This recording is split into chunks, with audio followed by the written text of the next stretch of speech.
Today is Wednesday, September 2nd, 2020. It's 1:30 p.m. We're going to start our open meeting. Commission Secretary, please call the roll.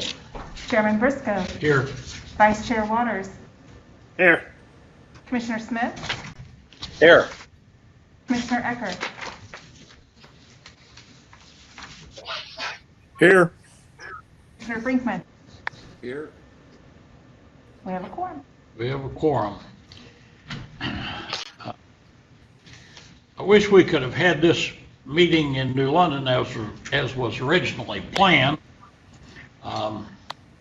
It would have saved me a drive, I guess,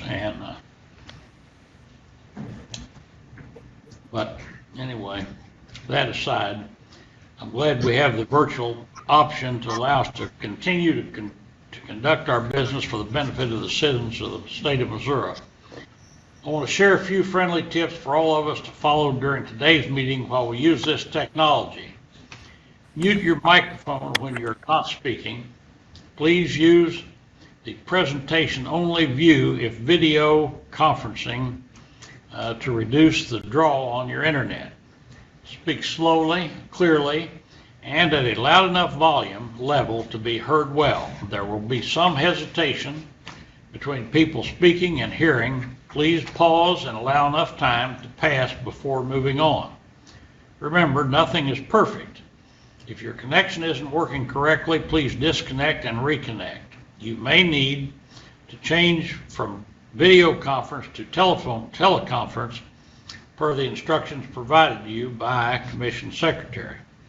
There are several items we would normally do when we meet in person, but today, due to the individual remote meeting locations, we are unable to do. These items include our safety minute, recognition of special guests, and public comment period. We do, however, have a procedural item we will continue to follow today regarding abstentions. I will review our abstention process for you. There are commissioners that, because of land ownership or business interests, or the lawyers may represent clients that have either some relationship to a matter coming before the commission and may have a potential or actual conflict of interest to be considered or voted upon. The commission member will indicate if he or she chooses to abstain from voting or to recuse himself from participating in discussion of an agenda item.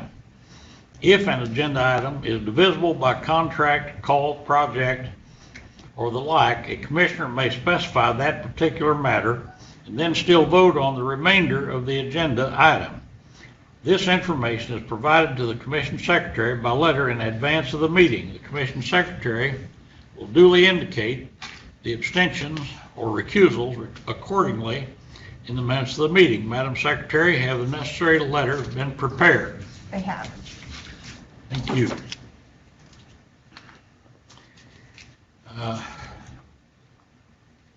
Okay. First item of business on the agenda is the consideration of minutes of the regularly scheduled meeting held by electronic ballot on August 12, 2020. Are there any additions or corrections to those minutes? I move we approve the minutes. Is there a second? Second. Okay, all in favor, say aye. Aye. Aye. Opposed, no. Motion carries. The minutes are approved. The next business item is the consideration of items on the consent agenda. Does anyone need to remove any item for discussion later or to abstain from any item? Do we have a motion and a second for the approval? Mr. Chairman? Yes. So moved. Second. All in favor say aye. Aye. Aye. Same sign. Motion carries. The consent agenda is approved. The next order of business is to receive committee and board reports. Commissioner Waters serves as chair of the audit committee, and Commissioners Brinkman and Ecker also serve on the audit committee. Commissioner Waters, do you have a report? We don't have an audit report this month, but we will meet again in November. Thank you. Commissioner Waters and I serve as co-chairs of the Legislative Committee, and he will give today's report.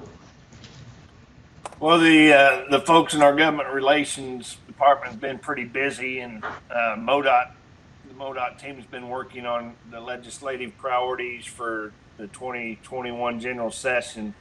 I'm going to try to go through them fairly quickly. They address MoDOT's core values of safety, service, and stability. And we have 4 priorities for the 2021 session. The first one has to do with prohibit handheld and other electronic wireless communications devices while driving. So currently there's a law that deals with folks that are 21 years or younger. That was passed in 2009. It continues to be a huge problem. Handheld cell phones while driving are banned in 19 states and the District of Columbia. And Missouri and Montana are the only 2 states that don't prohibit texting and driving. So all 48 other states and the District of Columbia prohibit texting and driving. So the new legislation that we're proposing would impact all drivers and make it illegal for all drivers to text and drive and use your cell phone, as well as expands it to all handheld electronic devices while driving. So we're looking at that again. The second priority would be the primary seatbelt law, and we've worked on this before. Currently, Missouri's law, the driver can't really be stopped for not wearing a seatbelt, but they can be given a violation while being stopped for another reason. So our law enforcement folks can't stop you for using your cell phone or not wearing your seatbelt. Right now, if they stop you and you're not wearing your seatbelt, you could get up to a $10 fine. We know that fatalities continue to rise in Missouri. The National Safety Council gave Missouri an F for overall safety. Missouri ranks last in overall safety and 48th in traffic safety. So a big reason for these rankings is that we don't have the seatbelt law. In 2019, approximately 880 fatalities related to not wearing a seatbelt occurred. And this new proposal would allow the police officers to stop the driver solely for not wearing a seatbelt. So if an officer can see that you're not wearing your seatbelt, you would be able to be stopped for that. So that's a change in the primary seatbelt law that MoDOT's looking at. The third priority has to do with the registration fee, basing our vehicle registration fee on miles per gallon. Currently, we're using a law that was passed in 1911, and our registration fees are based on horsepower. Switching this to the miles per gallon would create a new fee structure, and it kind of counters the drop in fuel tax collections due to the more efficient vehicles. So, this was a way to better prepare us for the future as we become even more in our vehicles, and it modernizes Missouri's registration fee structure. It's a step towards supporting the fuel efficiency and still providing revenues that we need for a safe and reliable transportation system. And then finally, the fourth priority is a revenue package to increase transportation funding. We all know we have issues with funding in Missouri, and what we're looking at is an increase in the user fee of 10 cents over a 5-year period. So gradually over 5 years, raising that to 10 cents. And this aligns with AASHTO's efforts, the American Association of State Highway Transportation Officials. That's the organization that Patrick McKenna, our director, is the president of. This would fall in line with what AASHTO's doing in Congress. So, upon the consensus of the commission, these 4 proposals would be shared with the governor, and hopefully become part of his legislative agenda for the 2021 session. So busy times preparing for the session. Jay and his folks are working hard, and it looks like we got some fun times ahead of us. Thank you, Mr. Chairman. Thank you, Commissioner Waters. Commissioner Smith serves as president of the MTFC, and Commissioner Waters is a board member along with Commissioners Ecker and Smith. With Commissioner Ecker, and Commissioner Smith will provide the report for you today. Greg? Commissioner Smith, I think you're still muted. Sorry about that. Now, Yep. can you hear me, Deb? Okay. Sorry about that. The MTFC board held a meeting on August 14, 2020. The board received its 12th Certificate of Achievement from the Government Financial Officers Association, GFOA, for excellence in financial reporting. So that's a special thanks to Brenda and Todd and their entire financial services team. That shows the fine work they're doing there 12 years in a row. So thank you, Brenda. Thank you, Todd, and to your whole team. We really appreciate that. The board approved one loan totaling $1,406,067 to Saline County for the relocation of the medium crossing Route 65 and County Road 226-237. So we had the one loan. The next meeting will be held in October, and hope that we will have some more loans by then. So that concludes my report. Any questions? Thank you, Mr. Chairman. Thank you, Commissioner Smith. I serve on the MPERS board along with Commissioners Smith and Brinkman. Today I will provide the report. There have been two special MPERS board meetings held recently. One was on July 30 and the other was on August 17. The July 30 meeting was held to reconsider the vote taken at the June 18 meeting regarding borrowing of funds to make additional investments. The motion to rescind the June 18 action failed to pass by a vote of 5 in favor and 6 opposed. The Commission and Department leadership continue to have serious concerns regarding MPERS borrowing funds. The August 17 meeting was held to authorize the selection of a consultant to review MPERS governance policies. Director McKenna, would you like to add anything to that report? Thank you, Mr. Chairman. I'd just add that with the chair's permission a couple months ago, we did add the MPERS meeting minutes to our report. I just wanted to let you know that we got a lot of favorable comments from employees. They liked seeing more details available, and they thought it was a good place to find it. So I'd ask that we continue that practice, and when these board minutes become available, that we add them for the record. I think that's good. I think that's great and very appropriate. Next item on the agenda is MoDOT Director's Report. Patrick. Thank you, Mr. Chairman, members of the Commission. First up, I'd just like to talk about a couple good things going on. The Champ Clark Bridge has won 2 awards for excellence, a regional award in the America's Transportation Awards competition in the Quality of Life and Community Development Medium Project category, and a National Award of Merit from the Design Build Institute of America.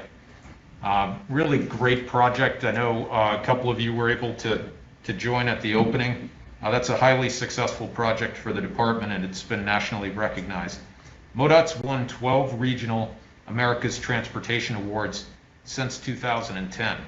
The Champ Clark Bridge was one of 4 transportation projects to receive merit awards from the Design Build Institute of America. These merit award winners will now compete for National Award of Excellence and Project of the Year to be announced in October. And then if awarded, would be the case with the ATA award in November at the annual meeting. Also, our communications division frankly cleaned up. I'm really pleased to let you know that this division won 3 national awards last week from Transcom, which is AASHTO's Committee on Transportation Communications. The first was for Best Public Involvement with a Consultant, which went to our I-270 North project in St. Louis. Really well-deserved win for a project in which the outreach to the community is critical to its success. The second was for Best Website Without a Consultant, which went to our new online tracker. We've gotten more views of that since we launched it than with all the PDF views combined for 2019. So we've only had it available for 1 quarter, and we're actually going to have the tracker meeting next week in a virtual setting. So looking forward to that. But really prestigious, really big win was what's called the Vanguard Award. It honors the achievements of a communications professional who's relatively new to the transportation industry, and our very own Taylor Bruni, who's been with us for just under 3 years, won that award, recognized for many of the efforts that she's had underway. And I tell you, we're just so proud of Taylor's efforts and the entire communications division. What an amazing week for them to be recognized with 3 of the awards from Transcom. Wanted to give you a bit of a financial status as well. As we've talked about, the shared work program, which is effectively about a 20% furlough that's been in effect now for 11 and a half weeks, is set to end this week. The flexibility and patience of our workforce saved the department in this regard an estimated $14 million. This, along with the other measures that we took, which was delaying replacement hiring, deferral or cancellation of purchases, and delay of some construction advertising, helped us make up that $40 million shortfall in transportation revenue we experienced in the early months of the pandemic. I got to tell you, this is an amazing job by the entire MoDOT team. And, you know, on top of that, it's important to recognize that even during this, which has been a considerable challenge, we're approximately $140 million in construction payments made to our private consultants and construction partners in industry doing the work out there on the infrastructure ahead of last calendar year to date. One of the biggest construction seasons since probably 2010, and all executed by the team, even with difficult and challenging schedules. I want to commend the construction industry for their solid efforts at social distancing, so that we really only had a couple of hiccups, and we could have had whole construction projects closed down. We could have lost months and months in our schedule, but for the effort of the entire construction industry and our entire team here at MoDOT, that hasn't been the case. And you know, when you think about the multiplier effect on the economy of that additional $140 million, this is really a bright spot through all of the darkness we've seen in the pandemic. MoDOT is really leading the way here, and I really appreciate the work of our staff. Last week also, our continued efforts to be pretty aggressive with federal funds. In what is called the annual federal August redistribution, we received $152.3 million, which allows us to meet the commitments planned in the statewide transportation improvement program. That is out of, we applied for about $160 million, and while that doesn't create new money, it lifts the obligation limitation up from what is limited, and that is going to go a long way to completing our transportation projects. This is far and away the largest redistribution amount ever received by Missouri, by MoDOT. Our financial team and our transportation planning and our engineering teams all worked very hard. You have to submit a detailed proposal to Federal Highway. Our team did this, and Federal Highway is confident that we can make the obligations in the time frame necessary to draw down those funds. Really important work. And it's one of those things that's not well understood. But our team is really right up there near the best in the business at doing this, if not the best. And I also wanted to give you a quick update, a federal update, what's going on at the federal level, because we are in very short-term funding scenarios. As you know, the FAST Act, which is the Surface Transportation Reauthorization, expires at the end of this month. This is a critical issue. We've been working on at the national level for well over 2 years to try to make the case for congressional action. We certainly know that our Congressman Sam Graves, who is the ranking member of the House T&I Committee, has been at this constantly trying to get something done. It's tough times with partisan politics in Washington, and unfortunately that's where we are right now. So we need congressional action to be able to have the ability to access federal funds starting on October 1st. So time is of the essence. Not a lot of legislative calendar days ahead of us. Obviously with the impending national election, at this point, the best we can hope for, I think, is action, not necessarily for a long-term reauthorization, but for a reasonable term continuing resolution to extend the funding levels that we have right now and to be able to keep the projects rolling. If that's not the case, you will see pretty substantial impacts to our construction program and the work being done out in the field. That may well be an impact. We need congressional action. We're hoping for a minimum of a 6-month extension to get past the election, to let a new Congress get in and find out where the restrooms are in Congress and have some time to start working on reauthorization, which is already underway.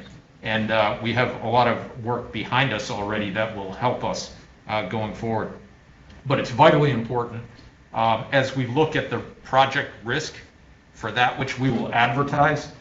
This is going to be a primary issue for the size of our program in the next construction season based on what we advertise in the next several months. So more to follow on that. We'll keep you posted throughout the month. Probably the best case scenario would be a 1-year extension because that would give us a full allocation of resources.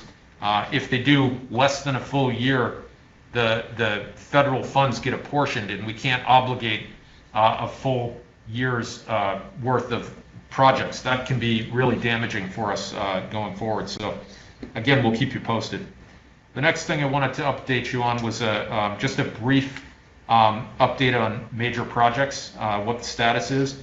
The I-435, I-70 partial turbine interchange project in Kansas City is nearing completion. Some of the new ramps are open to traffic now, and all work will be done later this fall. So that's a huge project and a huge undertaking, really successful completion. We're hoping that we only have maybe one Kansas City Chiefs game with trying to work out the ramps and the schedule in that case, and then we'll be buttoned up and ready to go as the season continues, and hopefully with some traffic volume getting to the stadium. 3 weeks ago, 5 design build teams were shortlisted to further develop proposals for the Buck O'Neill Bridge. That's good news. The teams represent a diverse mix of experienced local and national companies with extensive design build resumes. Sorry, I'm gonna have to pull down a little bit. I'm running out of air here. This past week, full closure of the I-270 project in St. Louis was successfully completed to allow for the demolition of the Washington Street Bridge, Washington Street Elizabeth Avenue Bridge. The work is part of the I-270 North Design Build project, which is progressing very well. Team's doing a great job. 2 weeks ago, a newly redecked U.S. Route 159 bridge over Penny Slough near Mound City was reopened to traffic. That was significant because it brought to an end more than a year of detours, meaning that motorists can again utilize Route 159 to travel from I-29 to Rulo, Nebraska. The bridge was damaged during last year's flooding, And the team really jumped on that, but this has been a complicated project, and it's great to have it open. I wanted to give you a quick operational status as well. And, I reported this morning and closed that we had just had our 41st case of COVID here at MoDOT. And during the break, we just got notice that we just had our 42nd. So the efforts that our team is doing and what the department is doing, I know it is considered inconvenient.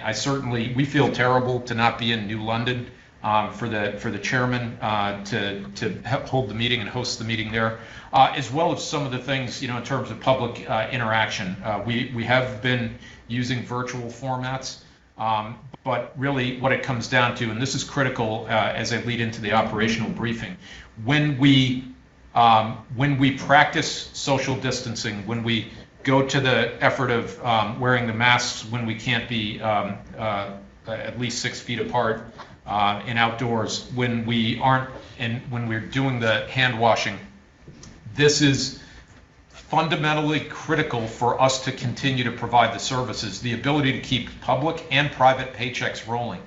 And when we're talking about preparing for winter maintenance, let's be very clear about the issue here, and this is what we're after. We need to stop COVID-19 at the doors of MoDOT. We cannot allow for the transmission and spread of this virus when it comes here. We know that the public is going, we all have families, we all have to go get groceries, there are kids in school, there are all kinds of things that can happen. And in order for us to keep our essential functions rolling, we have to stop it at the doors. If we lose a maintenance shed in winter, we have well over 80 counties that are serviced by a single MoDOT facility. We could literally be talking about not being able to provide service to an entire county during a winter storm.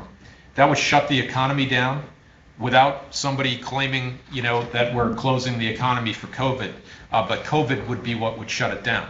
And the safety of the public and the service that we provide is too vital for that to happen. That's why we are so diligent with these efforts. Our team has done a very good job. So, we've really worked hard on this, and we appreciate everybody's patience with us. I know that this creates some degree of consternation out there, but we really have to hold the line on this. We've also discussed before, and Commissioner Waters mentioned this, we've had an alarming number of TMA hits of our crews that have experienced this year. We've had 39 so far this year compared to 19, and those are truck-mounted attenuators. These, you can't miss them if you're even paying attention even a little bit. Certainly there are circumstances where you might be behind a commercial vehicle, and that vehicle moves over to another lane, and that could cause that issue. But for the most part, we think it's distraction. It's stunning to have a doubling of this with still many months to go in the year, when traffic levels have been significantly reduced throughout the year because of COVID. It's really striking for us. It's a huge safety concern, and the safety of our team is on the line every day. So we issued a statewide press release to call attention to the problem last week, and it did get a lot of circulation in the press. We've been really pleased with that. We've also been actively seeking to fill permanent and emergency maintenance vacancies so we can get our folks trained and up and ready for winter operations. The proper social distancing and training of hundreds of people is going to be a significant challenge to our team, and we're doing the best we can to get that done. But it's critical.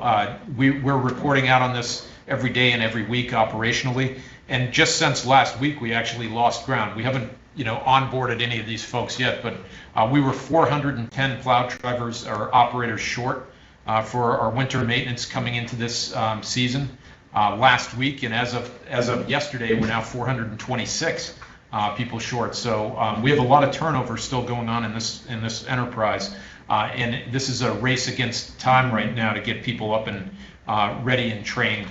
I know a lot of people aren't thinking of winter maintenance right now, but I can assure you our team is.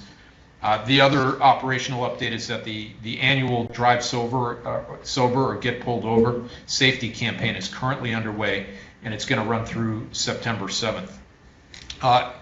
That's really it for me, but I'm really pleased to pass this over to Ed Hassinger because he's got some exciting news from our Southeast District. So, Ed? Hey, good afternoon. You know, we have had a lot of turnover in the ranks of our executive team and our senior management team, but we've had people that have stepped into those roles and seamlessly continued to bring great results. And this will be no different. So we started the process before COVID to fill the Southeast District engineer. And of course, we kind of put that on pause to try to wait and see if things were going to change.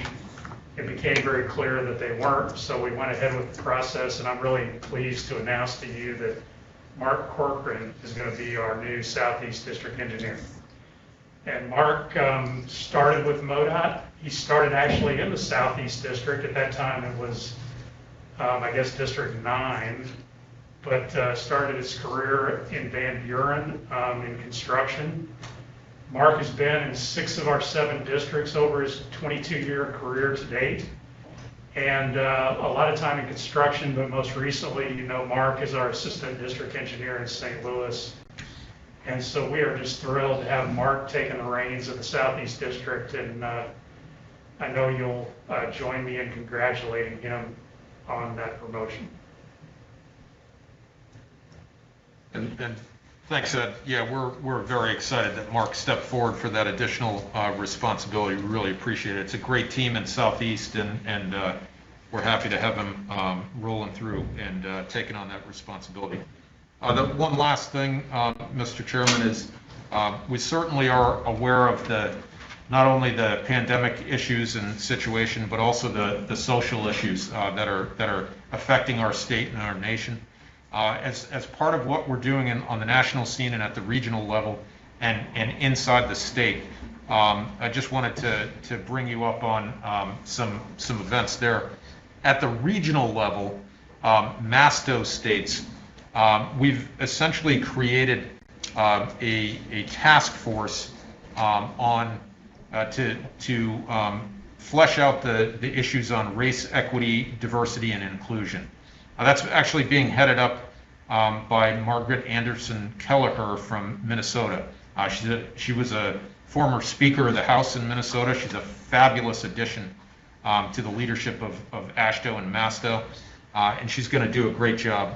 We have Rudy Nickens and Elizabeth Reed from our team are participants in that task force, and we're going to move that forward. Also, during the MASTO annual meeting a week ago that we had held online, we created 2 new committees, one of which is a committee on diversity and inclusion. That's a standing committee, and that's, I think, going to be an important addition. And we also created another one for connected and automated vehicles to further study and make recommendations, collaborate across the regional areas.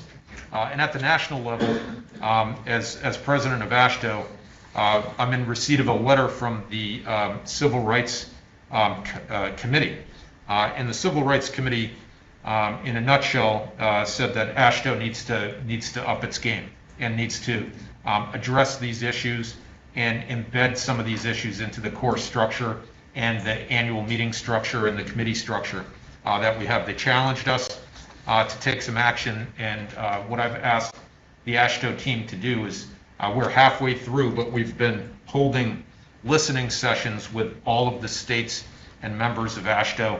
We're about halfway through that, and the idea is that we're going to come out of that with a national discussion on the issues of race, equity, diversity, and inclusion to move and chart the path for the association going forward, and to take action, to create an action plan, not just to play out some words, which are important, but to also embed some actions into the national dialogue, debate, and structure of AASHTO. It's a great way to convene best practices and to encourage the best practices in each of our respective departments of transportation. The calls have been well received. We're gathering great information. Once we do that national call, which will be late September, early October, we'll have good grounds for robust discussion at the national annual meeting in November that would have been in Baltimore, Maryland, but it's going to be held remotely. And at that time, I'll be passing the gavel over to Victoria Sheehan of New Hampshire. And then the inbound vice president for next year is Dr. Sean Wilson from Louisiana. These two will do a great job of carrying on the leadership of the National Association. So with that, it's a little bit lengthy, but that's my report, Mr. Chairman. Is there any discussion regarding Patrick's report? No discussion, Mr. Chairman. It's good to see all the fine work being done by our department and receiving all this recognition and these regional and national awards. That just speaks highly of the type of employees we got. So, kudos to Keith Killian and all who worked on that Champ Clark Bridge, and Matt and Sally on the Communications Award, Taylor on the Vanguard Award. Every month we just hear more and more awards, and it's exciting that we got that kind of people working for us. And Mark, congratulations on your Southeast Engineer, District Engineer appointment, and I know you're going to do a great job. So look forward to working with you, Patrick. We got a lot going on. I know how busy you've been, these major and minor projects, and trying to hire people and manage during this COVID pandemic. I mean, it's crazy, and I can't imagine dealing with 50-some-hundred people. But I commend you and the team at MoDOT, and because we just keep cranking the work out. I mean, do what we have to do, and I really, everybody on here that works for MoDOT, I truly appreciate you guys. I mean, you are the A team, and we appreciate every one of you. Lester, I'm sitting here looking at you and all you guys. But thank you for a job well done. Patrick, thank you for your leadership. Thank you. Thank you for your report. Thank you. The one, there was a lot to report, so I missed a couple things. Just a week or so ago. Surely not. KCATA was just awarded by the Federal Transit Administration a $50 million grant to extend the streetcar all the way to UMKC. That's a great move forward. It's the responsibility of KCATA, but federal funds coming into Missouri. And then just yesterday, Secretary Chow announced the award of airport improvement projects, and Missouri pulled down 3 of those, totaling about $22 million. Our multimodal team continues to do a great job, and those 3 projects are in, I believe, Joplin, Kansas City, and St. Louis. So runway improvements. So really good. About another $72 million of federal funds coming in. Well, that's more good news. And that news about the $150 million on that whatever you call that. Redistribution. Yeah, redistribution. That was really great news too. Okay. Streetcar deal for Kansas City is going to be huge. I mean, that's a great deal for Kansas City. It really is. Sure. Yeah. Okay, the next item on the agenda is an action item. Kenny Voss, Assistant State Design Engineer, will present bids for our consideration. All right, good afternoon, Chairman Briscoe, Commissioners, and Director McKenna. For the August 21st, 2020 bid opening, MoDOT received 86 bids on 26 calls. We recommend the following to you today. To award all calls to the lowest responsive bidder except call C03 in the Kansas City District. We recommend rejection of call 03 due to excessive bids per section 102.15 of the Missouri Standard Specifications for highway construction. These are our recommendations to you today. Does anyone have any questions or comments for Kenny? Patrick, do you have any comments? No, it's good to get the bids rolling again. So the team's done a great job of updating the STIP and amendments and keeping the ball rolling. So great job. Great. Okay. Do we have a motion and a second to approve this item? I move that we reject all C03 and approve the other bids as recommended. Second. Is there a second? to that Second. mo- Okay. Do we have to have a roll call on that? No. All in favor of the motion, say aye. Aye. Aye. Aye. Opposed, no. Ayes have it. Motion carries. Thank you, Kenny. Do you have a budget update for us? Yes, I do, sir. Today's awards result in state fiscal year 2020 awards of $74.5 million, which is a savings of 9.7% or $8 million under budget on $82.5 million worth of work for this year. And as far as an update on the focus on bridges, we've awarded to date a total of 120 bridges for $129.2 million, which is $2.6 million over budget. Great. Thank you for your report. Fine job, Kenny. Thank you so much. Our next item is a non-action item regarding the Boot Hill Bridges Bundle Design Build Project, and will be presented by Ed Hassinger, Chief Engineer, and Benji Philpott. Okay, I thought that's the way it looked. Project Director, Ed. Good afternoon. So, back in October, we came to the commission and asked for your permission to proceed with a design build project to do a bundle of bridges. And you approved that. So thank you for that back in October. But I just wanted to remind everybody a little bit about our philosophy with design build. Our idea in design build is we're very careful how we use it.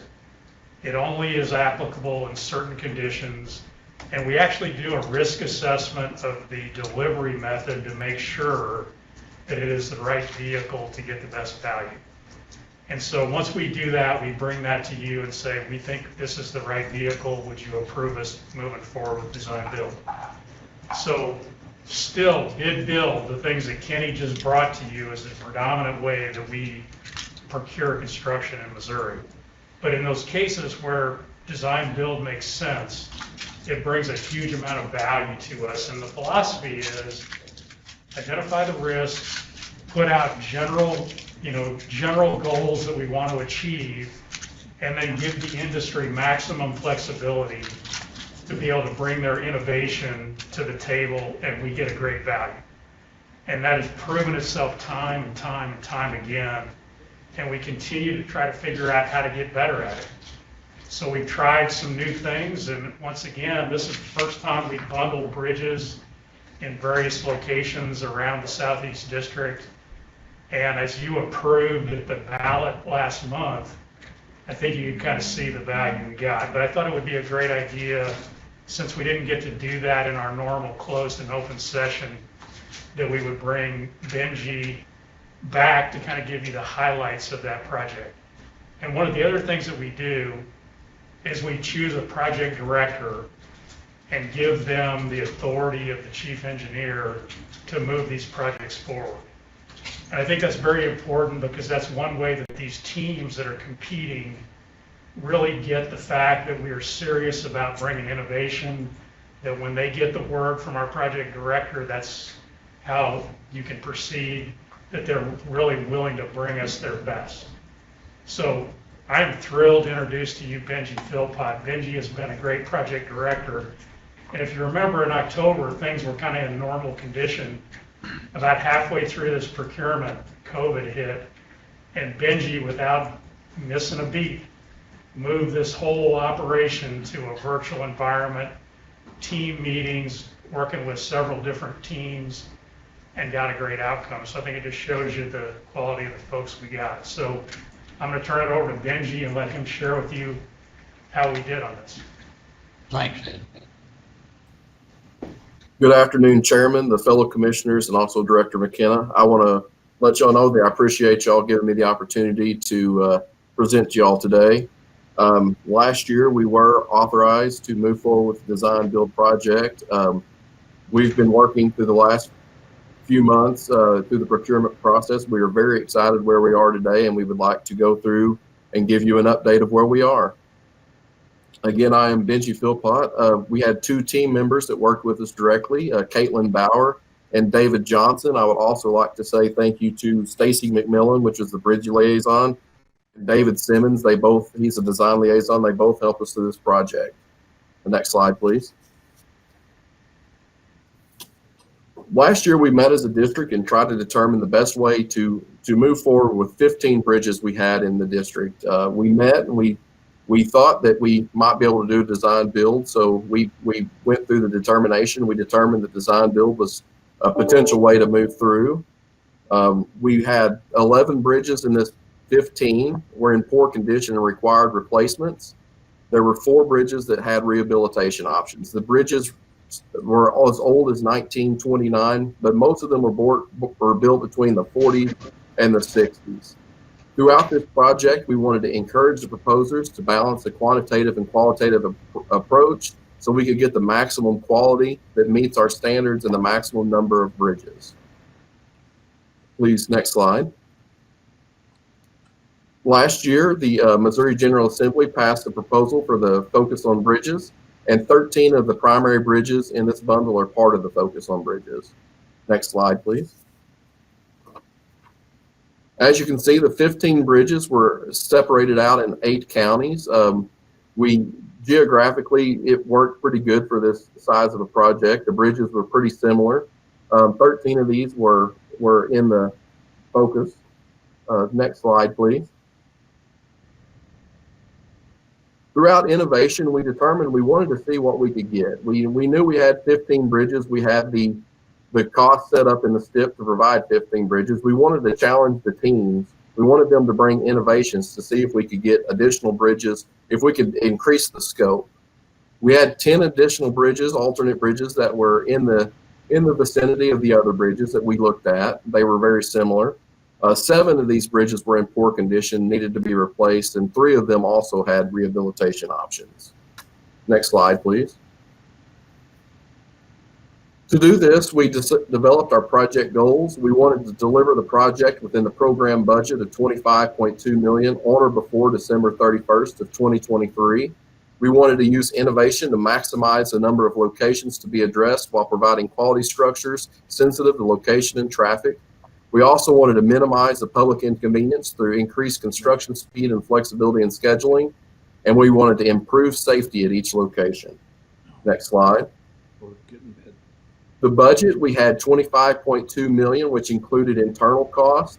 And the design build contract for construction we put out was for $21.324 million. We worked with our external civil rights division to come up with some goals for the DBEs and the workforce development. We have an 8% construction DBE and a 12% professional services DBE goal. Per craft goals of 11.4% minorities in all of our counties except for Dunklin and Pemiscot, which were established at 26.5%. Our per craft goal of females of 6.9% in all counties. And we did have 1 OJT job per slot established for 1,000 hours for construction. Next slide, please. In January, we released our request for qualifications. We received those and we evaluated those in February, and we determined that we would move 4 teams forward. Those 4 teams, we request for proposals for those 4 teams. We worked with them through the months of March and June. We went through that. It was all virtual. We had to work with the teams. We pushed them very hard for innovations through this. They pushed back, and like I said, working together, we feel like we got a very good product. We told them what we wanted, and we asked them to provide us what we needed. So we worked really hard on that. The final proposals were due in July. We worked through those and determined the best value. We did get authorization to proceed with negotiations for a contract in the August commission meeting. I am happy to say today that on August the 27th, we did sign the contract and we issued the notice to proceed on August the 28th. So we are officially through the procurement phase and we are moving into the design and construction phase. We hope to, hopefully in October, we'll be able to issue notice to proceed too. Next slide, please. For the evaluation procedure, we evaluated the project based on 3 different aspects. We We looked at project definition, which was worth 70 points. Our maintenance of traffic was worth 25 points, and our safety was worth 5 points, for a total of 100 points is what the teams were scored upon. Next slide, please. After the project was reviewed, the best value proposal provided the following. We utilized $21.324 million of the project. We used the full project budget. We completed the project, or we will complete the project by December 31st of 2023. We addressed 17 locations. If when we look back, we only had 15 primaries going in, so we were able to address 2 additional locations, 12 of which are bridge replacements. We do have a bridge elimination that takes a bridge off the system, so that decreases our maintenance for that location, and 4 bridge rehabilitations. We are going to be working with our third parties for traffic control and public involvement, so we will have a smooth project, and we increase safety at every location. We did apply, because it was design build, we applied for 5% federal fund match. So we were approved for that. So now 85% of the project will be federal funds, and only 15% will be the state funds. So we were able to use 5% funds for other projects. Next slide, please. The team that did provide this for this is Robertson Contractors. The major participants are Robertson Contractors, Porter and Schifrin, and Penzel Construction Company. Next slide, please. The summary of the locations we're getting, we asked for a 28-foot rehabilitation. We actually are going to get a 38-foot replacement and widening at US 67. Route NN St. Francis, we're getting a 24-foot replacement and widening. Route K Reynolds, we're getting a 20-foot rehabilitation and widening. Mo 51, we're going to get a 24-foot replacement and widening on both of those bridges. Route A Cape, the team determined that the substructure was solid enough to reuse, so they were able to take those funds for not replacing the substructure and moving those to other bridges, so we were able to get additional bridges. So we did have an alternate treatment method there. Route W Butler, we were getting a bridge replacement. Route B Mississippi, we are getting a rehabilitation and a substructure. Route DD Dunklin, we're getting a 24-foot rehabilitation. On Route DD Dunklin for the slough, we're going to get a complete bridge elimination. Route EE Pemiscot, there's 5 bridges in a row. We are going to get a 24-foot replacement widening on those. And the thing that was the most exciting for us is we do have 2 additional bridges that were brought in off the alternate list. We are going to get 24-foot replacements and widenings at those locations. Next slide, please.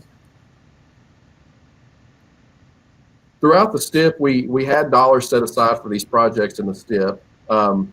The increases in the expanded scope we got are listed below. We asked for rehabilitations on 4 bridges. In 2 bridges, we're going to get full replacements on. The money from the future STIP that we had set aside for the bridges on 153, both bridges, will now be able to be reallocated to other projects, so we're getting full replacements there. We asked for a redeck on an interstate bridge. We are getting a redeck and a superstructure. The Route DD St. Francis River, like I said, we asked for a replacement. They told us we could eliminate the bridge there, and we are not going to have future maintenance costs at that location compared to what we would have. So for what we have, we're very excited. Like I said, we took the design build, we pushed the teams, they pushed us, and we do feel like we got a great value and a lot of additional value for what we would have for the normal design bid build. Is there any questions? Anybody have any questions? I just a comment. I love the design build. I wish we could do everything that way. And it looks like we've wrapped a whole bunch of stuff in this one program, and I think we're doing a great job with this. So congratulations on the work you've done, and look forward to seeing this thing continue on through. Thank you. Patrick, do you have any comments? No, I think Tom said it well. We do have limitations on how much we can do with the legislative authority we have, but it's got to be the right project set on a risk basis. But our teams continue to deliver outstanding value. I think Benji and his team did a great job here. This is a smaller total dollar amount than a lot of our design build projects, and we've done that intentionally so that it provides competition at varying economic capabilities of our contractors, and that's with intention, and it still gets us fantastic competition and great value. So, Benji, thanks for what you and your team have done. It's just been really outstanding. Yeah. Thank you, Ed and Benji. Thank you. Okay. The next item is an action item regarding the annual appropriations request. It will be presented by Todd Grossbender. Am I saying that right? It's Grosvenor, just dropped the S out of it, but All right, it's sorry. been pronounced like that a lot, so it's okay. Sorry, Financial Services Director, and Steve Meistrick, Human Resources Director. Gentlemen? Good afternoon, Chairman Briscoe, Commissioners, Director McKenna. Today we're seeking approval of two appropriation requests, the fiscal year 2022 appropriations request and the fiscal year 2021 supplemental appropriations request. The fiscal year 2022 appropriations request for House Bill 4 totals $3.9 billion and is $193 billion more, or 5% more, than the fiscal year 2021 budget. We'll just be talking about the major increases, the significant increases in our request. And we'll also be talking about the supplemental appropriation request for 2021 for airport improvement grants of $10.1 million. These requests do not include a small portion of fringe benefits that are for Social Security that are part of House Bill 5, and that's requested by the Office of Administration. This budget timeline kind of gives you an idea of where we are in the process. Today, we're that red box right there in the middle, requesting approval. But this whole process started way back in March. We worked with the divisions and the districts to build this appropriation request, the items that we needed. And we needed to submit this to the State Budget Director by October 1. These are the requests that we will follow through the legislative process. Once the legislature approves this appropriation, we will come back to you for your approval prior to the start of the fiscal year. This pie chart gives you an idea of our appropriation request by category. And by far the largest category, which you'd imagine it would be, is our program delivery, 58%, that big blue piece there, and safety and operations of 11%. Multimodal contains several of our increased items that we'll be talking about later.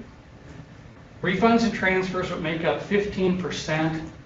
That's mostly transfers. It's an accounting procedure to move money from fund to fund.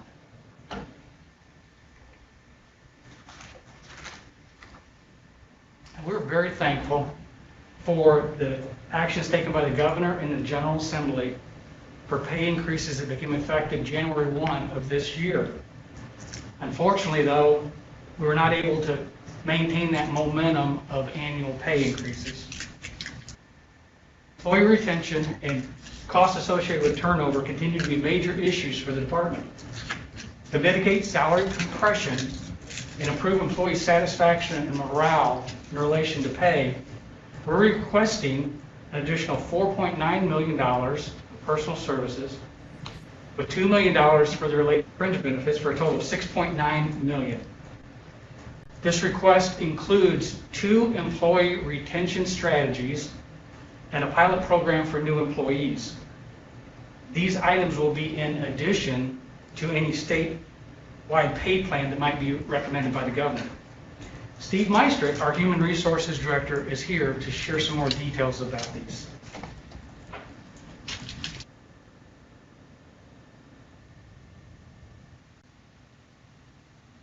Thank you.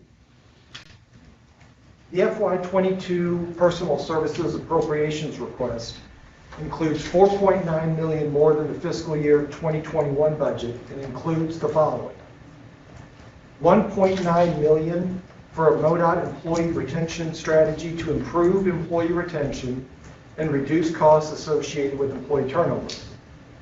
Under this strategy, the approximately 4,200 employees below midpoint would receive a 2% salary increase, and we would target an effective date of January 1st, 2022 for that. A second employee retention strategy, estimated to cost $1.4 million, would provide a 2% salary increase to employees in job titles that are least competitive with the external market. The third strategy, the pilot that Todd mentioned, would require $1.5 million to implement the pilot program, giving new hires the option of receiving a higher salary with reduced benefits, such as not participating in the defined benefit retirement plan, but instead receiving a contribution to their deferred compensation account. The goal of this increase is to attract new employees by providing options for them that increase their take-home pay.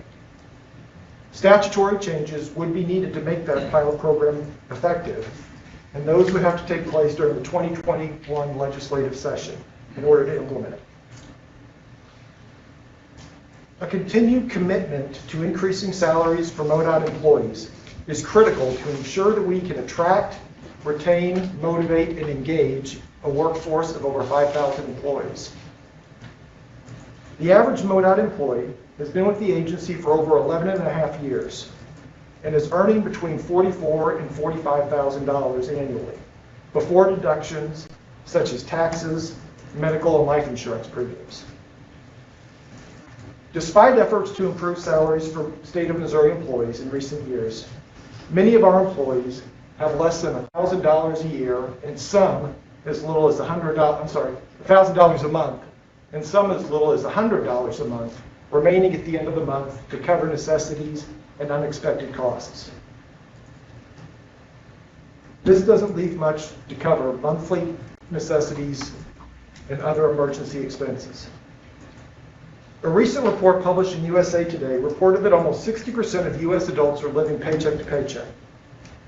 According to the Missouri Department of Social Services, a 4-member household with a gross annual income of just $33,480 would be eligible for SNAP benefits. Assuming a single household income and not including wage employees, MoDOT has approximately 738 employees, which represents about 14% of our workforce, that would be eligible for SNAP benefits.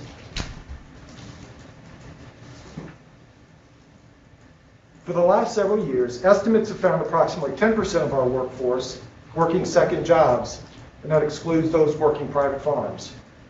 When employees are facing financial challenges, they may experience stress and its corresponding physical and mental health consequences. The workplace will experience decreased engagement, increased safety incidents, increased medical costs, and increased turnover. MoDOT's turnover rate in fiscal year 2020 was just over 12.5%, which is slightly lower than FY19, but still well beyond our stretch goal of 6%, and rates we were experiencing just a few years ago. With increased turnover comes increased costs to the department. In FY20, turnover costs to the department were around $36 million, representing a combination of hard costs, soft costs, and annual leave payouts. We believe that increasing employee salaries is a much less expensive and a much better alternative than incurring millions of dollars in turnover costs. Pay strategies implemented in recent years have allowed us to move employees closer to the midpoints of their salary ranges. We are now more closely approaching the salary distribution that you would expect to see in a healthy organization.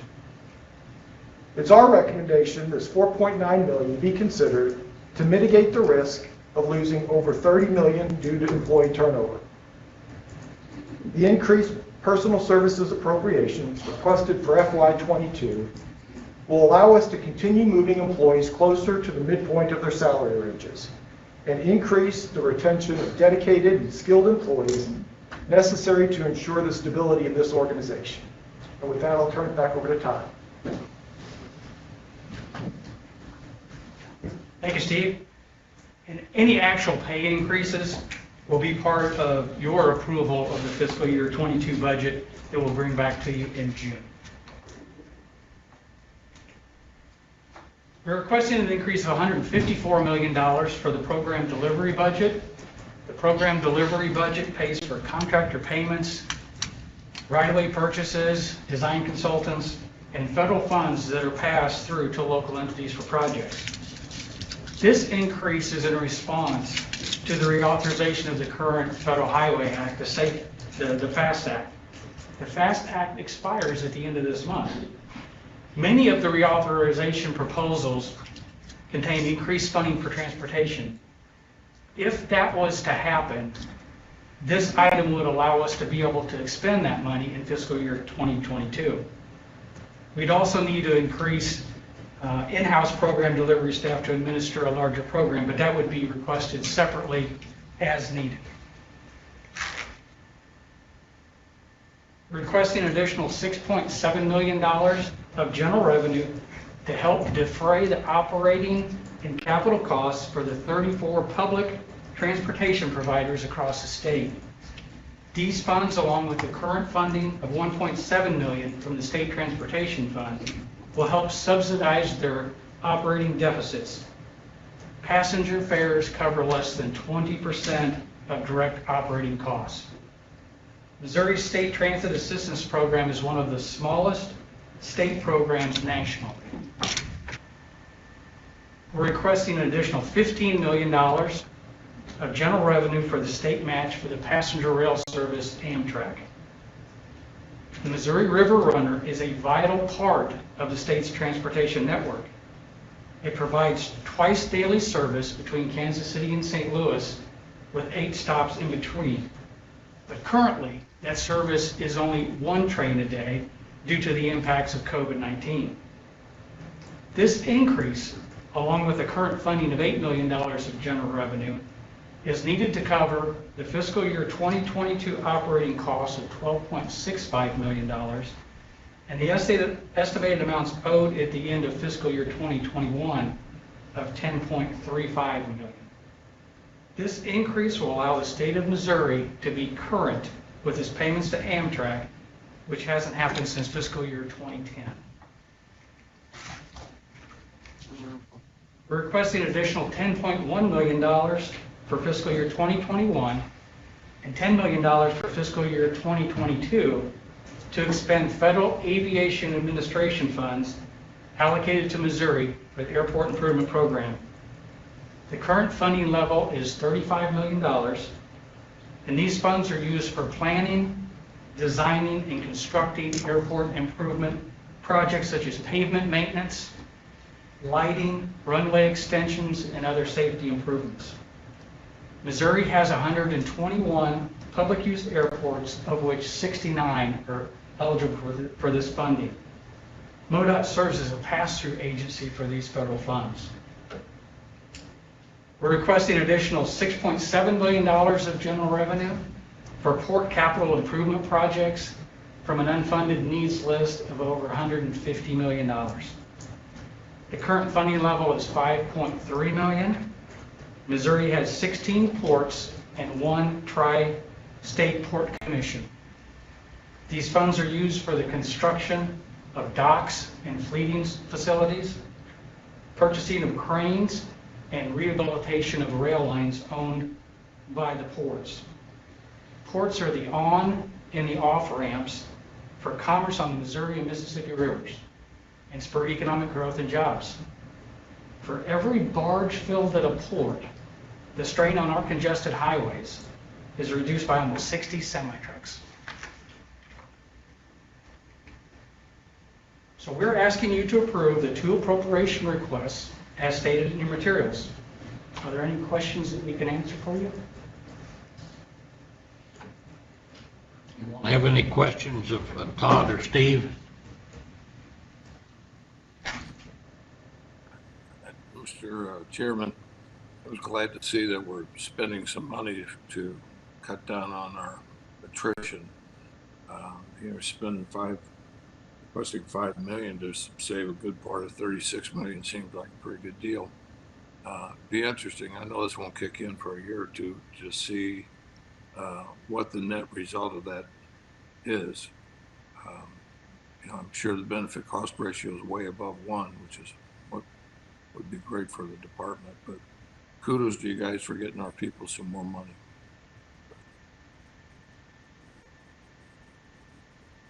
That's the first step in the process is your approval. We've got many more steps to get that fully approved through the budget process. But you know, with the commission's leadership on this, we really do appreciate the support the employees here. And as you say, it's a slam dunk on a benefit cost approach. $1 million to save many more million turnover costs. And I think it's also important to note, you know, the vast majority of the increase here is for federal funds anticipating what should be a generational increase at the federal level for transportation investment with a reauthorization of surface transportation. But that's not just a pot of money that drops into the bank account.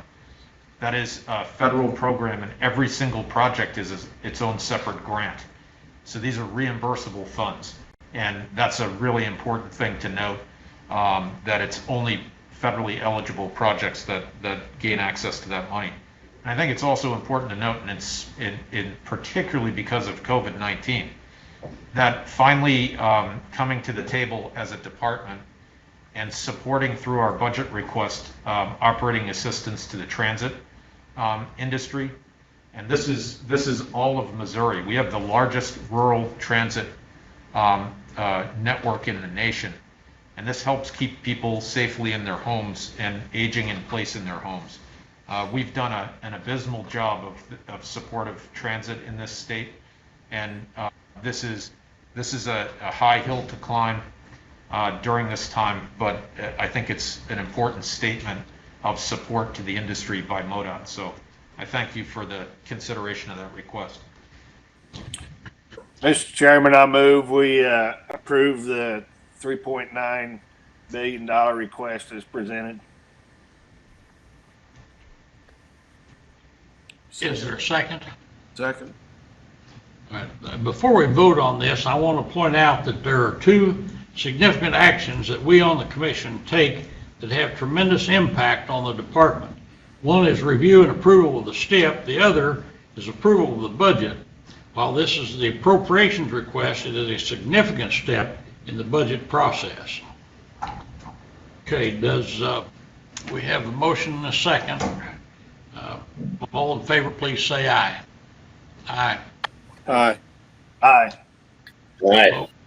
Opposed, no. The ayes have it. The motion carried.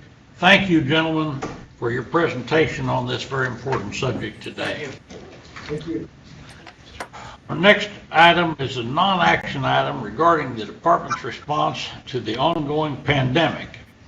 This item will be presented by Mike White, Emergency Management Coordinator, and Natalie Rourke, State Maintenance Director. Mike, Natalie, please proceed. Good afternoon, Chairman Briscoe, Commissioners, and Director McKenna. I'm Michael White. I'm MoDOT's Emergency Management Coordinator, providing this update. Our current metrics, as we published as of August 24th, were, as you see on the slide. MoDOT continues to see impacts from COVID-19, both internally and externally. Unfortunately, we continue to see more cases affect residents of the state of Missouri and MoDOT employees. As Director McKenna said, we do need to update this particular metric with 42 MoDOT employees who have been tested positive for COVID-19 as of today.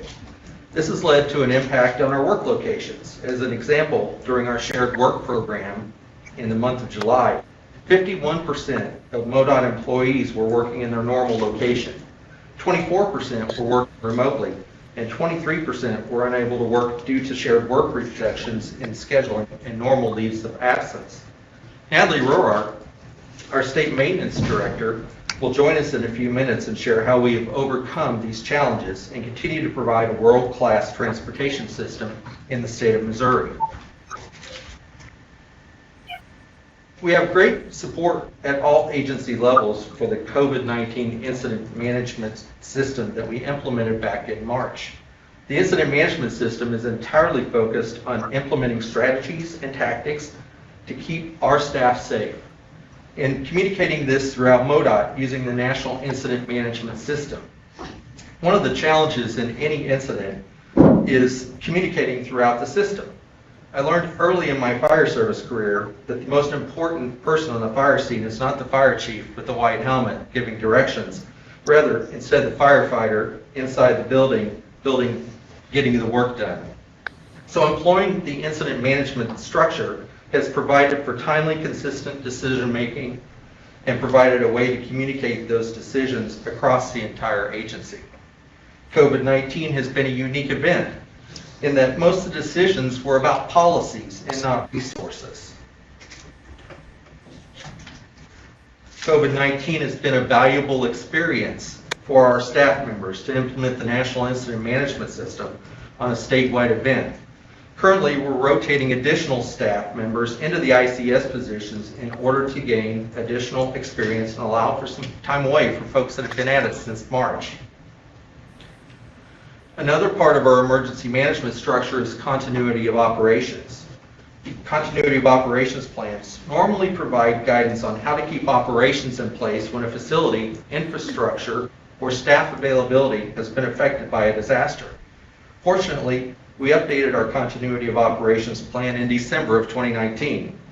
As COVID-19 began, the central office and districts completed a deep dive on the job tasks that could be affected by a 10, 30, and 50% reduction in workforce availability. From that evaluation, there were 262 critical functions identified and priorities were developed for work to be completed at each level of staff availability within those functions. We've been fortunate to not have that number of staff affected that were planned for, but we believe this planning process assisted MoDOT in implementing the shared work program that we've done the past few months. Again, our goal is keeping MoDOT employees safe. Since March, we've constantly evaluated guidance from the CDC and Department of Health and Senior Services and implemented the guidelines even more conservatively when appropriate. We've engineered ways to protect our staff, our employees, and continue to provide services at a very high level. Recently, we began developing safety considerations for training new employees and vehicle training for winter snow fight. Changes in the interview process also have been implemented to limit contact during interviews. We're constantly reviewing new COVID-19 data and updating those policies to better protect our MoDOT employees and external partners. As we began social distancing back in March, our information services division have worked to support those employees who are working remotely by deploying additional devices to allow them to work from home. General Services reallocated pool vehicles to support social distancing while traveling. For instance, MoDOT implemented a policy of one person per vehicle for any trips over 10 minutes in length. By reallocating vehicles, we have allowed our maintenance staff to implement this policy. Thus, they've been able to continue completing their work assignments within social distancing guidelines. We've developed several ways to communicate the changing information, policies, and practices using MoDOT's available technology. We've developed several flowcharts like the one you see here to support the decision-making progress as we help our staff navigate COVID-19 issues. We've leveraged our SharePoint sites, created a frequently asked question email address, and developed several videos demonstrating good social distancing practices, as well as created a best practices and guidance SharePoint site to house all the information we've developed in support of our staff. Finally, what's upcoming? For a look at what is ahead, we've been implementing social distancing practices for 6 months now, but there are changes in guidance almost weekly. We continue to adjust as guidance changes and we learn more about protecting our staff.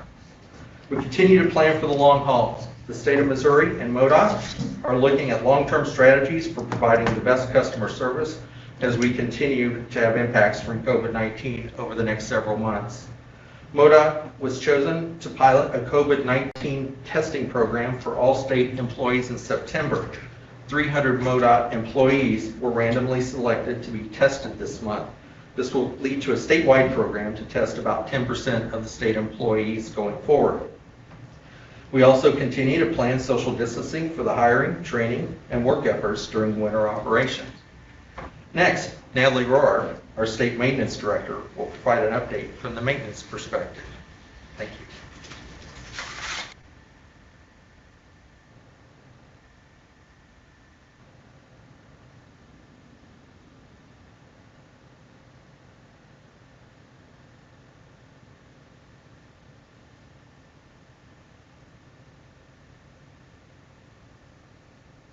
Good afternoon, Chairman Briscoe, Commissioners, and Director McKenna. Wow, what a whirlwind it has been over the last 6 months, as I'm sure each of us can relate. But these are the times that Team MoDOT truly shines. Whether it's a simple task of riding in a vehicle to get to the job site, installing a traffic sign, paving, or striping our highways, most all of our processes have been impacted in some manner during the pandemic, and social distancing for COVID-19 has created complexities that we work through daily. All throughout the pandemic, MoDOT operations forces have continued to report to work to deliver critical operational needs for Missouri's transportation system, maintaining over 34,000 miles of highway, and also performing all of the work on the routes that carry less than 400 vehicles per day. The paving, the striping, the drainage, the mowing, and the litter pickup, covering roughly 11,000 miles of our system, or a third of our system. So how have we made this work? What has made this a success? Honestly, it's business as usual with ramped up communication that has been so critical. Sincerely listening to the needs of everyone and working together, thinking outside the box to come up with a solution. The NIMS model that Michael referenced in the district and the central office management working together and meeting with all employees has been so valuable for open communication. I hold weekly COVID situational meetings with the district maintenance engineers to discuss the challenges, establish guidelines, and share best practices statewide. One of the biggest challenges is how are we supposed to do these jobs with social distancing? What are the guidelines?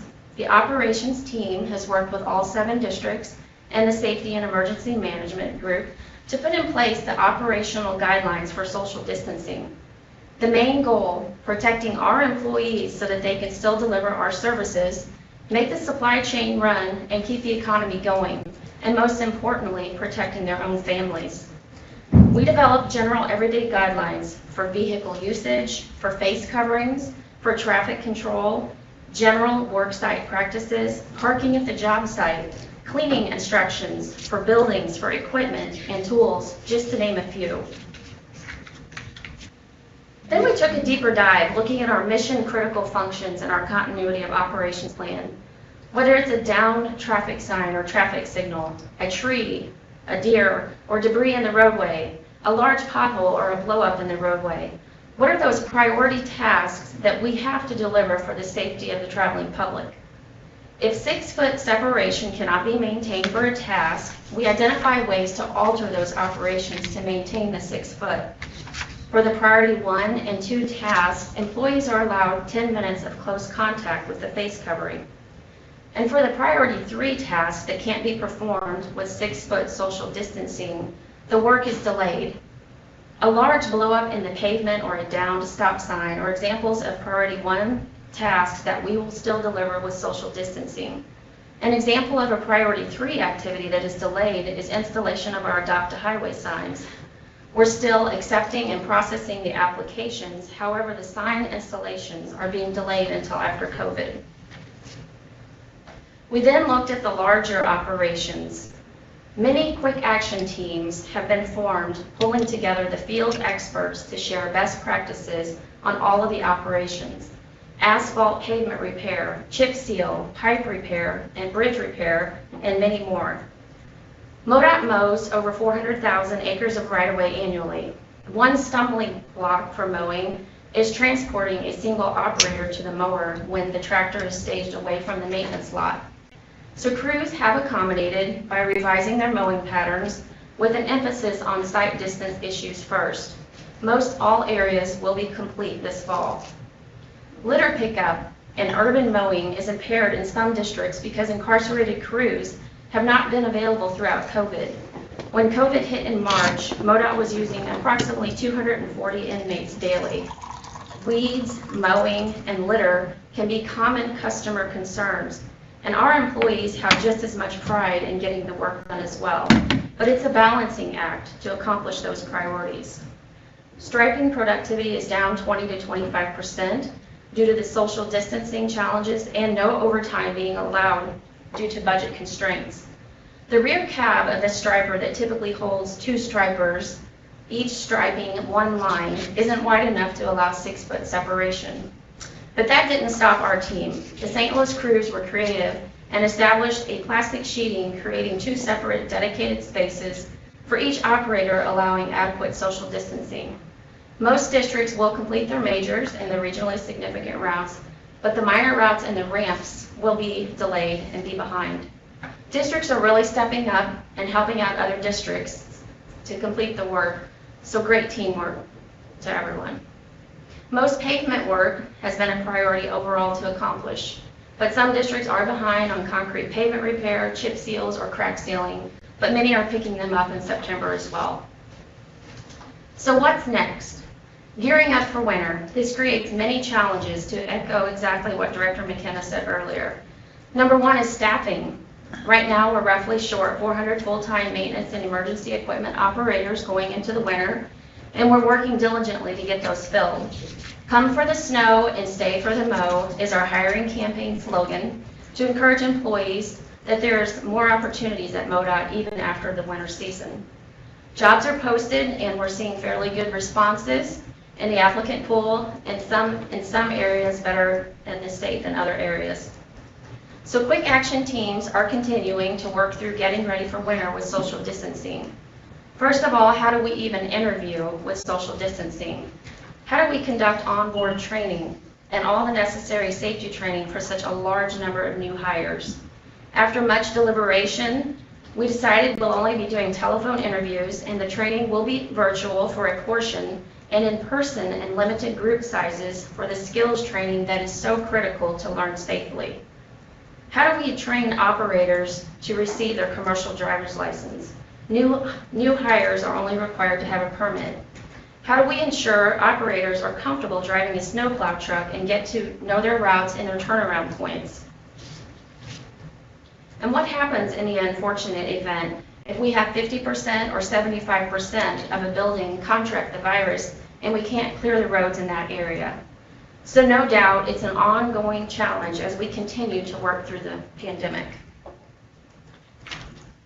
This photograph sums it up well. This is a perfect image of what Team MoDOT is all about. The photo shown is Glenn Holmes from the St. Louis District Broadway Maintenance Facility. No matter the challenge, we're dedicated and will see it through. Very proud public servants, even during these difficult times. Thank you. Anyone have any questions or comments for Mike and Natalie? I don't have a question, Mr. Chairman, but Natalie, Mike, nice presentation, and it just shows the excellent job that you guys have done and our people have done in keeping things moving and providing services. I was over in Alton, Illinois last week and saw all the work you had going on through St. Louis, and we just appreciate all of you. It's challenging times, but things are going to get better. Thank you, Natalie, Michael. Thank you. Patrick, did you have any comments? I think that presentation speaks for itself. That Mike has the work that Mike and Natalie and their teams, Becky Almaroth, it's just been extraordinary. And every one of our districts has participated in this, taken on every challenge, and not shrunk away from any of it. So great job. Thank you. Thanks a lot, Natalie and Mike. We appreciate it. Thank you. Thank you. I'd like to take this opportunity to note that due to the COVID-19 pandemic, the remaining commission meetings for 2020 will be held virtually rather than previously scheduled locations around the state. We do look forward to the time when we can travel and meet in person once again. The next item Action item regarding a project in northwest Missouri called the East Locust Creek Reservoir Build Project. It's actually north central Missouri, but that's okay. Tom Waters, Vice Chair, will be presenting this agenda item. Tom? All right, can you hear me okay, John? Sure. So this is a project. You can see the map there. It's located, as you said, in north central Missouri. Let's go to the next slide. I want to thank Pam and Jennifer too for putting these slides together for me. The project, it's a lake project, and it's a joint effort between Sullivan County and the North Central Regional Water Commission. It's located 5 miles north of Milan in Sullivan County. You know, this started out and really is a drought project. You know, previous or not too long ago, we were in drought situation, and this area has really suffered over the years because of the drought. Lakes completed, it'll supply 7 million gallons of water a day for a 10 county area up there. So we go to the next slide. So the lake will have 2,350 acres of water, 82 miles of shoreline. It'll be 6.5 miles long. It'll be the 28th largest lake in Missouri, and will have, as you see there, multiple public access points, boat ramps, campgrounds, and marina. In short, it's a big effort. Many other state and federal agencies are playing roles in this. USDA and NRCS are the big players, the Corps of Engineers, Missouri Department of Revenue, Missouri Economic Development Department, and huge group effort by many different agencies. And so MoDOT got involved when the county and the Water Commission applied for a build grant and proposed $3.7 million from MoDOT. This kind of presented MoDOT with a challenge on how to fund that grant. And so luckily we do have an in-house financial wizard in Director McKenna, who finding innovative ways to put financing packages together, and Patrick's done a great job of putting together a way to help this project move forward. And we came up with the idea. We used $3.7 million from MoDOT's cost share program for that grant match. Now, as we went through this, the Secretary of Transportation is involved, Missouri Federal Highway Administration and the Highway Administration in Washington, D.C., all been taking a look at this grant and the process. And, you know, they voiced some concerns, primarily how Sullivan County, which is a very small, poor county in our state, they're concerned about their ability to administer the grant. And so working with Patrick and our district engineer and assistant district engineer up there, MoDOT has agreed to administer the grant.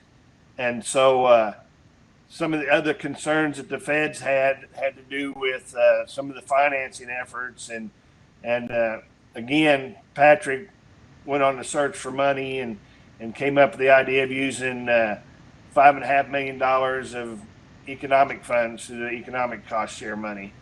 So we'll go to the next slide there. You can, I guess the slide you're on, you can see that the total package for the build grant then is $22 million for the grant. Sullivan County's ponying up as well with a 0.5-cent sales tax for this project, and then the 3.7 out of our cost share and the 5.5 out of the economic development cost share money we have. Let's go to the last slide. So the grant will be used to pave 8 miles of roadway and 17 miles of gravel. They've already acquired 81 parcels of land here. And I might add that was all without the use of the eminent domain. So that kind of shows you the support the residents of the county have for the project. It's kind of, you know, it's like a Corps of Engineers project where it's going to provide $250,000 worth of flood control benefits and has lots of benefits for fish and wildlife species. But unlike a Corps of Engineers project, say like Truman Lake, there's going to be development allowed on this lake. And so we'll see homes and businesses pop up, and it'll be a huge impact for the economy of that area. So I think, coming up with the idea of using economic funds, that fits really, really well. So that's kind of an overview of this big project. And Mr. Chairman, I'll move that we designate $3.7 million out of our cost share funds and $5.5 million out of economic development cost share funds to move this project forward. And, this is really a great package that Patrick and the MoDOT team has put together. I'll second the motion. I have a question. Tom, there's a county sales tax, half-cent sales tax. Was that voted in by the people in Sullivan County? That's right. And that's for this lake project. These people are really looking for the boom to the economy that this project's going to bring.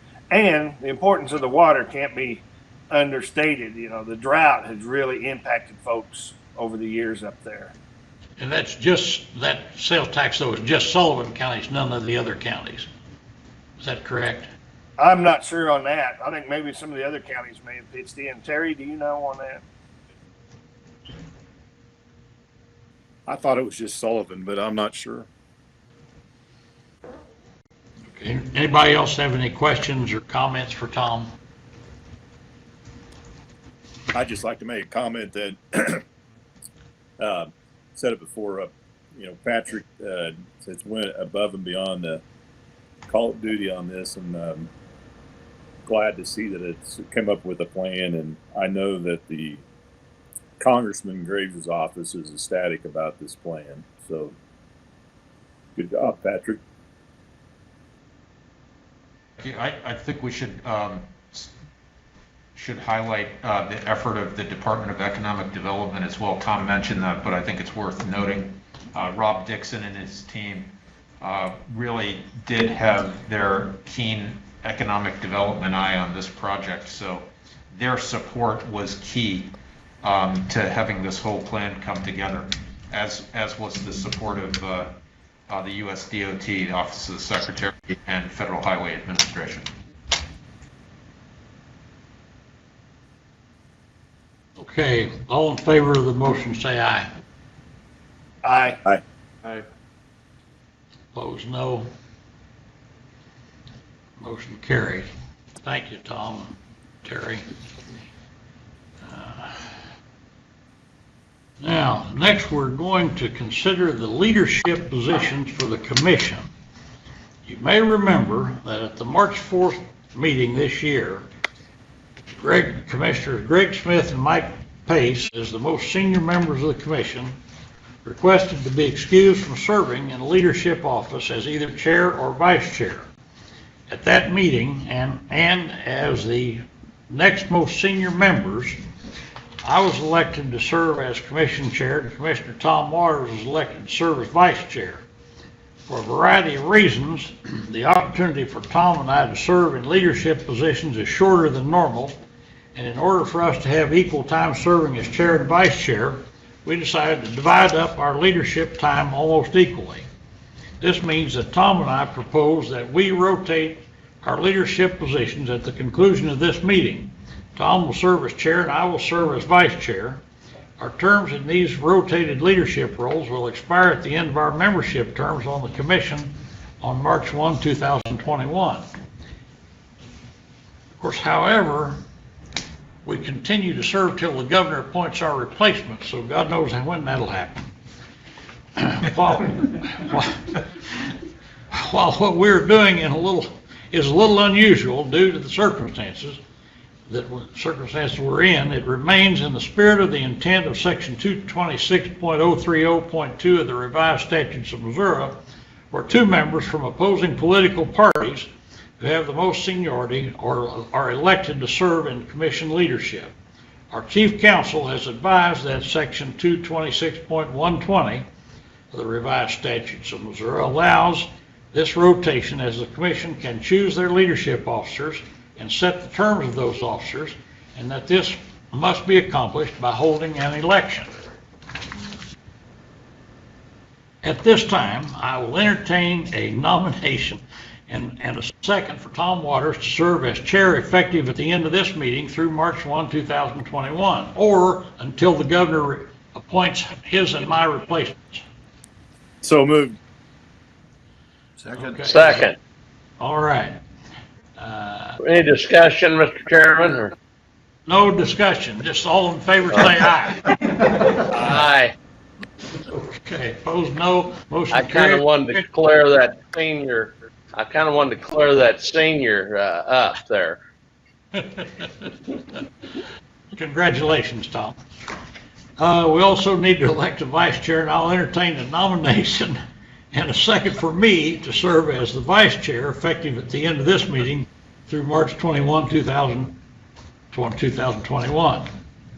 Mr. Chairman, I move that Mr. Briscoe be the vice chair. Second. Motion dies for lack of a second. Second. Okay. All right. All in favor say aye. Aye. Opposed no. Okay, motion carries. I want to see you switch gavels there. How you going to do that? Well, he'll be here next time, or he'll have it next time anyway, at the October meeting. So, congratulations to everybody. Do we need to say anything about items removed from the consent agenda? I don't guess we do we? We don't have any. Okay. Typically, at the end of each meeting, we like to provide each commission member the opportunity to share any concerns or comments they may have. Today, I'll start with Commissioner Brinkman. Do you have any concerns or comments that you'd like to make or share with the commission? Mr. Chairman, actually, before you start that, can we give the director just a moment? Can we what? Can we give the director just a moment to make a comment?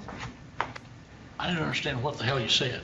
Sorry, can we give the director just a moment to make a comment here real quick before we start commission's concerns? Oh, I'm sorry, I should have got did I skip that? That's all right, I just. Well, I sure did. Sorry, Patrick. No, not at all. Thank you, Mr. Chairman. I just wanted to take a moment to, first of all, I guess what I'd say is commend the commission for in the spirit of bipartisanship. I think this commission actually does it the way it's supposed to happen. You know, that action that you just took to split the leadership term, although not a typical action, recognizes the fact that the spirit of the law is for a bipartisan commission, and the action of the commission itself is, I think, an ample example. It's a wonderful example for having opposing political views, but coming together to do the public's business in a way that is actually pretty reasonable, and multiple perspectives get displayed. So, you know, and that's clearly by example, your example, Mr. Chairman, and your term on the entire commission, as well as chairman, is an example for all of us. Your public service. I'll never forget one of the first times I came to your office in New London and was looking at the pictures on your wall of your really astounding career and contacts and public service, as well as maintaining a private enterprise.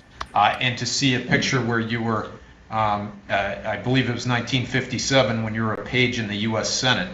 And we had a conversation where, in fact, the person I started working for when I went to the U.S. Senate was a page with you, maybe the head page at that time, Walter J. Stewart, who ended up becoming the Secretary of the U.S. Senate. So what an amazing thing to have that connection from spanning that time. But your service on the American Bar Association, my family benefits from your service to what is now Truman State University, as I have son that's a junior up there right now, enjoying the capital investments that were made during your tenure as a trustee up there.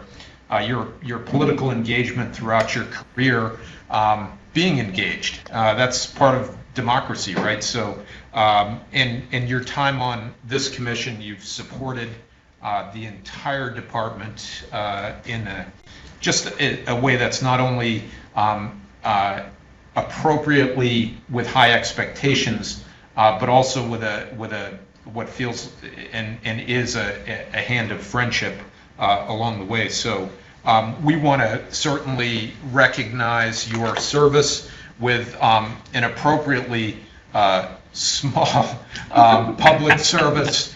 The appropriateness of a public entity does not fit the service itself, but it's a token of esteem. And we want to present this to you for your leadership in your chairmanship. So thank you very much, Mr. Chairman, and we'll appropriately wipe this down and put it in a box for you and send you on your way with it. But we'll get one with you holding it too, but we won't do the passing the way we normally would. So I just wanted to say thank you. Thank you for your leadership. Thank you, Patrick. I almost, I probably ought to sign you up, do a eulogy at my funeral. You did a really great job. Okay, I guess I was going to say, I'd start with Commissioner Brinkman about sharing concerns and comments. I just want to comment on the design build. As a guy that's been doing this for 40 years, I'm glad to see that we have some smaller projects, similar to the bridges we did coming out of Springfield there. But it just goes to show the guys that buy stuff know how to design it and take advantage of the best value for our money. So I hope that we're able to do more of those. And I'm glad to see it's being done on these smaller jobs where you can do a lot more with a little bit of money. And then kudos to Patrick. I didn't realize till this report that we got that thing done up in East Locust, and that was a mess a couple months ago. So between you and I know Tom and Terry had something to do with it, but what a great thing for that part of the state. And my last thing is Pam, this is great the way you've corralled all these cats together, and keep it up for the rest of the year. Thanks, Bob. Now, Commissioner Ecker? Yeah, I just said, a few things. It's great to finally talk about, hopefully it goes well, some wage increase for our employees. I mean, we've been talking about that for a long time, and hopefully it all works out. It's challenging, or I don't know. It's kind of worrisome, I guess I should say, that we're short over 400 snowplow operators, and we could have snow in 60 days or less. So hopefully we can get on track to get some people hired, and if we would pay a good wage, I think it'd be a lot easier. So that all goes back to our employee wages. Congratulations to the communications team for their 3 awards. Like somebody said it well earlier, that just shows how good employees we have. And then to Patrick, I've said it once already, but going above and beyond the Call of Duty, not only with this East Locust project, but with Empers. And you deserve about, I don't know how much hazard pay for both of those things. So thank you for sticking with it and looking out for the best interests of the citizens of Missouri and the employees. So I know it's frustrating, but we appreciate what you do, and keep plugging away. Thanks. Thanks, Terry. Commissioner Waters? Threw me for a loop. I thought you were going to Greg next. I had to unmute. Hey, it's been sitting on this commission for a while, and it's really neat to see the Champ Clark Bridge get these awards, because it's kind of one of the early projects when I joined the commission. So now to see that go full circle with the bridge opening, and now it's kind of continuing on, seeing these awards come passing by. It's a neat part of being on the commission, is seeing these projects that start out with a blank sheet of paper come to fruition. So that's fun to see. Congratulations to Mark down in the Southeast District. Looking forward to working with you. Patrick laid it on pretty thick there about John, but the one thing he didn't mention that was my biggest disappointment as John served as chairman is he didn't get to be the chairman and hold the meeting with his fellow commissioners by his side in our conference room there. And I really regret that, John. I hate that COVID interfered with your term here. And hopefully, we can get back together, and maybe you can set in before this is all over, or we can switch back in March, maybe. So, thank you, John, for your service. I do appreciate everything you're doing under these difficult circumstances. So, finally, I owe a thank you, I think, to Pam.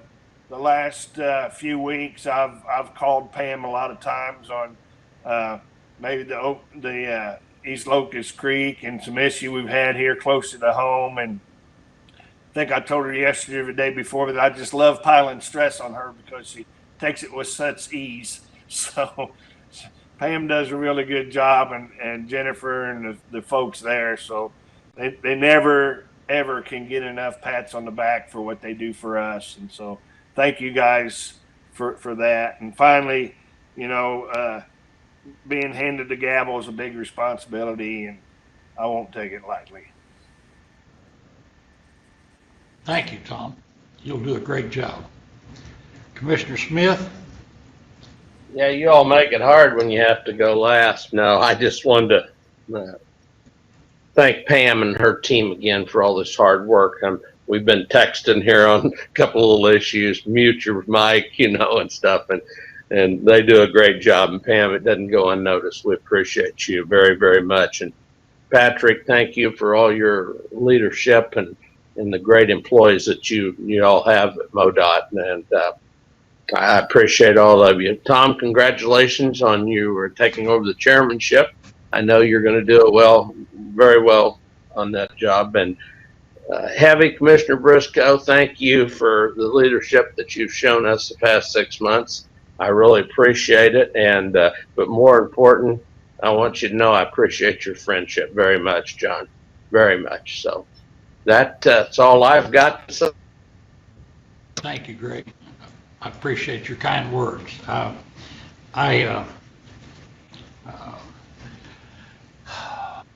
want to thank everybody. Pam and Patrick have both been great, and all our staff, Ed and Rich and everybody. They've made this, what time I've served as chair has been, they've made it more or less pleasant.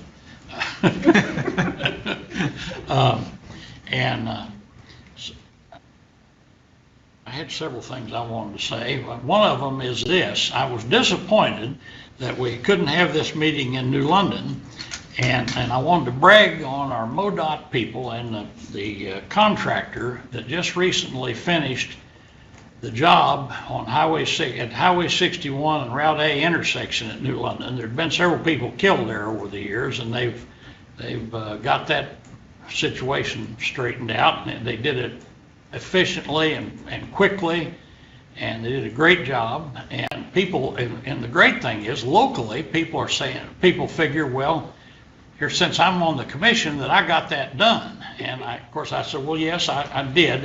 Shortly after I built the courthouse, I did that. And so they don't appreciate that humor. But anyway, I thank all of you, and quite frankly, I'm happy that Tom's going to take over as the chair in about two seconds. So, is there a motion that we adjourn? So moved. Second. All right, all in favor say aye. Aye. Aye. All right, we're adjourned.